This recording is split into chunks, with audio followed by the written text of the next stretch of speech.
Hello. Phone سے آتی لرزتی آواز سن کر ایک لمحے کے لیے تو وہ ساکت ہو گیا۔ یہ تو اسی دشمن جاں کی آواز تھی جو اس کے دل و دماغ پر حاوی ہو چکی تھی، جو اس کی انجان محبت سے ناواقف تھی۔ ہیلو، آپ سن رہے ہیں کیا؟ ایک دفعہ پھر آواز آئی۔ جی جی جی سن رہا ہوں۔ اس کے جواب میں وہ بس اتنا ہی بول سکا۔ لفظ تو جیسے ختم ہو گئے تھے اس کے پاس۔ پہچانا مجھے؟ ایمن نے سوالیہ انداز میں پوچھا۔ وہ اپنی امی سے چھپ کر اپنے کمرے میں کمبل میں دبکی بیٹھی اس سے بات کر رہی تھی۔ جی پہچان لیا، وہ اپنے لہجے کی ایکسائٹمنٹ چھپاتے ہوئے بولا۔ ایک دل فریب مسکراہٹ نے ایمن کے چہرے کا احاطہ کیا۔ وہ میں نے آپ کا تھینکس کرنے کے لیے کال کی تھی۔ آج مدد کی تھی نا آپ نے؟ ایمن اس کو یاد دلانے والے انداز میں بولی۔ جی، ویسے اس کے لیے تھینکس کی ضرورت نہیں تھی، آپ کے لیے ہی تو کیا تھا یہ سب، اذلان نے محبت بھرے لہجے میں کہا۔ جی، اس نے جی پر زور دیتے ہوئے بات کا مطلب پوچھنا چاہا جو وہ پہلے سے ہی سمجھ چکی تھی۔ ہاں جی، آپ کی خوشی کے لیے کیا، میں اتنا بھی نہیں کر سکتا؟ بات گھماتے ہوئے اس نے اس انداز میں کہا کہ وہ سمجھ بھی جائے اور اس کا بھرم بھی بنا رہے۔ میں نے کب کہا کہ نہیں کر سکتے؟ لیکن آپ سے کوئی رشتہ جو نہیں ہے میرا۔ بات کرتے کرتے وہ اب ریلیکس ہو چکی تھی۔ اس کی بات سن کر وہ مسکرایا۔ رشتہ نہیں ہے تو کیا ہوا؟ رشتہ بنانے میں کون سی دیر لگتی ہے؟ بیڈ سے تکیہ اٹھا کر اپنے بازو میں دباتا، ایک بازو سر کے نیچے رکھتے وہ سکون سے بیڈ پر لیٹتے ہوئے بولا۔ اچھا جی، تو کون سا رشتہ بنانا چاہیں گے آپ؟ ایمن نے سوالیہ انداز میں پوچھا۔ دوستی کا۔ دوستی کریں گے مجھ سے؟ نارمل انداز میں کہا گیا۔ اس کی بات پر ایمن کی مسکراہٹ غائب ہوئی۔ آپ صرف دوستی کا رشتہ بنانا چاہتے ہیں؟ اس نے سیریس لہجے میں پوچھا۔ ہاں جی۔ کیوں؟ آپ کو کوئی اعتراض ہے؟ اذلان اسے تنگ کرنے کے موڈ میں تھا۔ یہ تو وہ جانتا تھا کہ کیا سننا چاہتی ہے۔ نہیں نہیں، ایسی کوئی بات نہیں ہے، وہ خود کو سنبھالتے ہوئے بولی۔ تو پھر دوستی پکی؟ اذلان نے سوالیہ انداز میں جوش سے پوچھا۔ جی پکی۔ اپنی طرف سے وہ بھی جوش سے بولی۔ اس کے بعد دونوں میں رسمی باتیں ہوئیں، ایک دوسرے کے بارے میں بتایا گیا۔ اس ایک ہی دن میں ان کی دوستی کا رشتہ کافی مضبوط ہونے والا تھا۔ سالم اور شمائلہ کھانے کی میز پر بیٹھے تھے، کھانے میں مصروف تھے۔ بیٹا ایک بات کرنی تھی تم سے۔ کھانا کھاتے ہوئے شمائلہ نے سالم کو مخاطب کیا۔ جی بولیں۔ سالم نے کھانا روکے بغیر جواب دیا۔ آج تمہاری مامی ایمن کے لیے نوکری کا کہہ کر گئی تھی، کب سے پڑھائی مکمل کر رکھی ہے لیکن کوئی نوکری تو ملتی ہی نہیں۔ ان کی بات پر سالم صرف اسبات میں سر ہلائے جا رہا تھا۔ تو میں سوچ رہی ہوں اپنا آفس ہے تو اپنی بچی کیوں ماری ماری پھرے؟ تمہارے آفس میں اگر کوئی نوکری کی جگہ خالی ہو تو اتنا کہہ کر وہ رک کر اس کے تاثرات دیکھنے لگیں جو بالکل سپاٹ تھے۔ اس نے کھانا روکا اور پرسوچ انداز میں انہیں دیکھتا ہوا بولا۔ نوکری تو ہے، آپ ایسا کریں کل اسے میرے آفس بھیج دیں۔ مسکرا کر ان سے کہتا وہ پھر سے کھانا کھانے میں مصروف ہو چکا تھا۔ شمائلہ نے بھی زیادہ بات کرنا مناسب نہ سمجھا۔ اپنے کمرے میں بیٹھی وہ سالم کے رویے اور اس کی باتوں کے بارے میں سوچ رہی تھی۔ دل میں طرح طرح کے وسوسے جنم لے رہے تھے۔ کیا وہ مجھے پسند کرتا ہے؟ خود سے ہی سوچ کر وہ دل ہی دل میں خوش ہوئی۔ نہیں، وہ تو ہے ہی ایسا، میں غلط مطلب لے رہی ہوں۔ اگلے ہی لمحے اپنے خیال کی نفی کرتے اس نے برا سا منہ بنایا اور اپنا چہرہ بیڈ پر رکھے تکیے میں دے دیا۔ اور اگر ایسا کچھ ہوا تو اسے مجھ سے پیار ہوا تو؟ یہ خیال آتے ہی اس نے اپنا چہرہ اٹھایا اور اٹھ کر بیٹھ گئی۔ نہ چاہتے ہوئے بھی چہرے پر مسکراہٹ آ رہی تھی۔ میں کیوں اتنا خوش ہو رہی ہوں؟ کہیں مجھے بھی اس سے نہیں اتنی جلدی تو نہیں۔ ہم کلامی کرتے وہ خود سے ہی لڑنے لگی۔ اذلان کے لیے اس کے دل میں نرم گوشہ تو پیدا ہو ہی چکا تھا لیکن وہ اتنی جلدی اسے ماننے کو تیار ہی نہیں تھی۔ لڑکیاں ہوتی ہی ایسی ہیں، کسی کی ذرا سی توجہ کو پیار سمجھ لیتی ہیں۔ منسا کے ساتھ بھی یہی ہو رہا تھا۔ سالم کی فریکننس کو ہی وہ محبت کا نام دے رہی تھی۔ سوچ سوچ کر اب اس کا سر پھٹا جا رہا تھا۔ وہ جھٹ سے اٹھی اور چلتی ہوئی کمرے سے باہر چلی گئی۔ صحن کے ایک کونے میں زمین پر بیٹھا وہ چاند کو تکے جا رہا تھا۔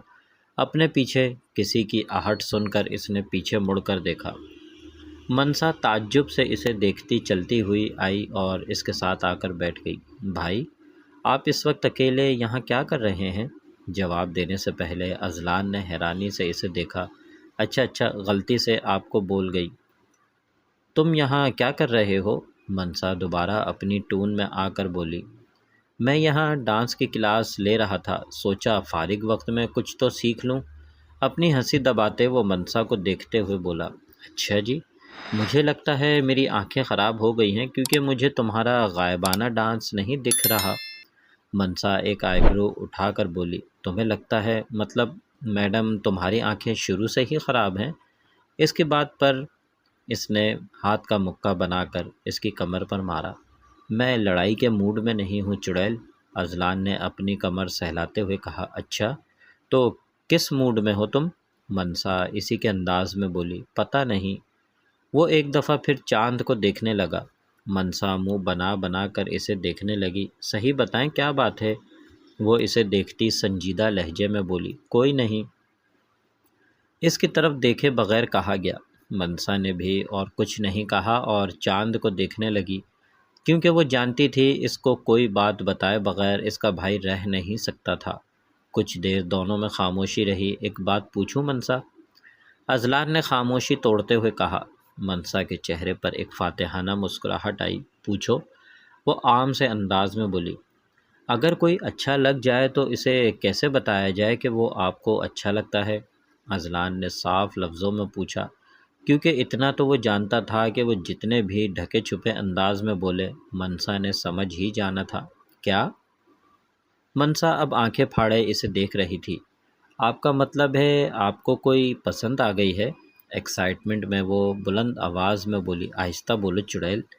اذلان نے منہ پر انگلی رکھ کر اسے چپ کرایا۔ اوکے، کوئی پسند آ گئی آپ کو؟ وہ اب رازدارانہ انداز میں سرگوشی کرتے ہوئے بولی۔ اس کے جواب میں اذلان صرف مسکرایا۔ کون ہے وہ؟ منسا اسے کوئی مارتی چھیڑنے والے انداز میں بولی۔